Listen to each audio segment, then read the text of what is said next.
जय गुरुजी। संगत जी, जो भी नई संगत गुरुजी महाराज से जुड़ रही है उनके मन में गुरुजी को भोग लगाने को लेके तरह तरह के सवाल होते हैं। संगत जी, सच में जब हम भी नए नए जुड़े थे तो तरह तरह के सवाल आते ही हैं कि गुरुजी को क्या भोग लगाएं, भोग लगाने के नियम क्या हैं, कैसे लगाएं, या फिर भोग लगाने के बाद उस प्रसाद का हम क्या करें।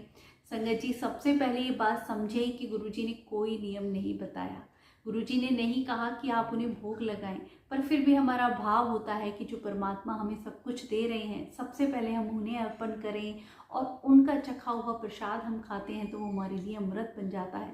संगत जी, कितनी ऐसी पुरानी संगत के मैंने सत्संग सुने हैं, कोई नहीं कहता कि हम भोग लगाते हैं, कहती कोई ऐसा नियम ही नहीं है, हम तो बस गुरु जी को भाव से खाते वक्त या खाना बनाते वक्त याद कर लेते हैं तो ही भोग लग जाता है। बिल्कुल सही संगत जी, भगवान केवल हमारे भाव के भूखे हैं और उन्हें कुछ नहीं है चाहिए। गुरुजी महाराज ने तो वैसे भी हमें हर प्रकार के नियमों, भ्रमों और उपायों से दूर किया है।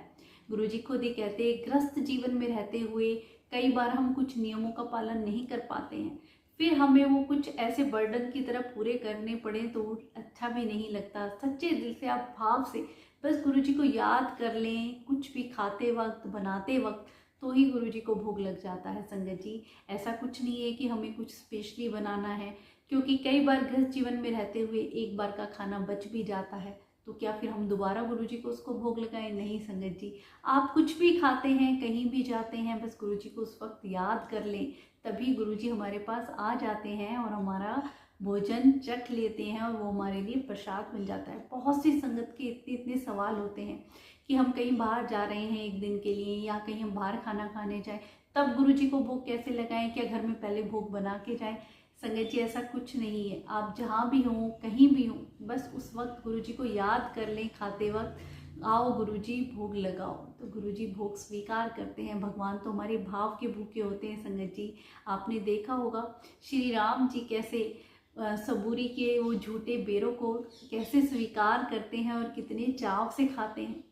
सोचिए, माता ने तो एक एक बेर खुद चखा, झूठा किया कि मीठा है कि नहीं, और भगवान उसको भी इतने प्यार से खाते हैं। यहाँ प्यार और भाव देखा जाता है। संगत जी, आप प्यार और भाव से गुरु जी को एक गिलास में जल भी अर्पण कर देंगे ना, तो वो उसको भी स्वीकार करते हैं। बस हमारा भाव सच्चा होना चाहिए।